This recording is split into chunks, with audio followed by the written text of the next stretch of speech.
With a history spanning thousands of years, successes, failures, murders and curses, welcome to one of the UK's best surviving mines, Magpie Mine.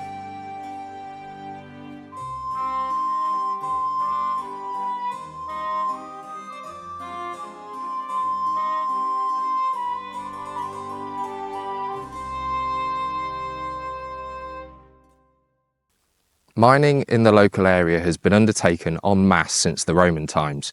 Derbyshire is well known for being rich in natural resources, especially lead ore known as galena, with it first being smelted some 3,500 years ago. The Peak District where I am now was once the most important lead mining area in the world around 200 years ago. As I just mentioned, the Romans industrialised mining in England, so much so that the scale wouldn't be seen again until the Middle Ages. They would often use prisoners or criminals to do the mining. These individuals were poorly treated, and some would only last a couple of months before perishing. Magpie Mine was first documented in 1740, and it was the last lead mine to close in Derbyshire in 1954. The area around the site is absolutely littered with evidence of what went on here.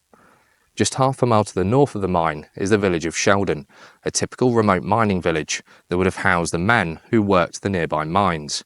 A chapel that once stood in Sheldon was first recorded in the 15th century.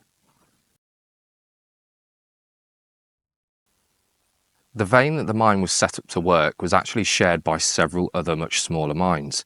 This resulted in breakthroughs between them and quite heated disputes as to who the deposits belonged to. Fires were often lit in the rival mines, hoping the smoke would drive away the competitors. In 1833, miners at Maypit were sent below ground despite a fire being lit. 3 men would suffocate on the dense smoke, and many Magpie miners were put on trial for their murder, but all were eventually acquitted. The court could not narrow down who was responsible and said that some of the blame rested on the shoulders of the overlooker who sent his men below ground knowing the risks. The wives of the victims were said to have cursed the mines, and hauntings have been reported below ground level, even attracting newspaper attention. The mines never recovered and closed 2 years later in 1835. This would not be the end though, and in 1839 a famous Cornish engineer, John Taylor, was brought in to reopen and update Magpie Mine. His house still remains next to the blacksmith's house. He brought not only advancements in mining technology, but also safety equipment and better shift patterns and pay for the workers. It would be a prosperous time. Transporting the unrefined ore from such a remote location was simply unviable, with around 90% of all the material mined being waste. The mines became self-contained processing plants as well. The raw material would be raised to the surface, crushed and processed on site. Evidence of the grinding wheels, tracks on the cage where the ore cart would be rolled onto to be lifted, and the waste scattered across the landscape remain, as does the thick-walled circular building close by. This would have once stored the dynamite. It was designed to direct any possible unwanted explosions upwards, but it's still extremely close to the workings, possibly to dissuade theft. The location wasn't the only issue the miners had to overcome. By far its biggest hurdle was water. The 222-metre deep mine shaft was plagued with flooding. Even now, the last 50 metres or so is submersed in water. The chimneys were not only to provide power to winches, but pumps. Even though they could pump thousands of gallons a minute out of the mine, it was not enough. And at one point they were using around 80 tonnes of coal a week simply to evacuate the water. Finally, in 1873, a drainage tunnel was started. It would take 8 years to construct, costing over 6 million in today's money. It's estimated that around 4 to 6 million gallons of water drain from it daily.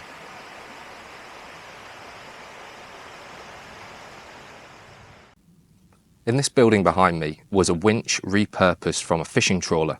Originally designed to raise the nets, it would be put to work instead lifting the cage out of the mine in the 1950s, powered by a diesel engine housed in England's only corrugated building to be listed under a scheduled monument status. The mine saw a very macabre peak in production around the First World War, with its unnaturally high requirements for lead. But eventually, like thousands of other mines in the UK, it would fall into disrepair. Several more attempts were made, including a false claim of zinc deposits, costing the mine thousands in liabilities. But in 1954, its by then skeleton crew of 5 men, only 2 of whom were miners, would lock the doors for good and it would be abandoned. Now only inhabited by wildflowers, birds and the occasional visitor, Magpie Mine still stands here as a reminder of British mining. Said to be one of the best examples of its kind in England, it is protected by a scheduled monument status and cared for by the Peak District Mines Historical Society. Disused equipment and the widow's curse are not the only thing to be left behind at this abandoned mine. The waste known as tailings left behind by the miners here at Magpie Mine and others like it are actually highly toxic, containing trace metals and other minerals that are slowly making their way into the ground, the water, the wildlife, and eventually, without proper filtration, to us.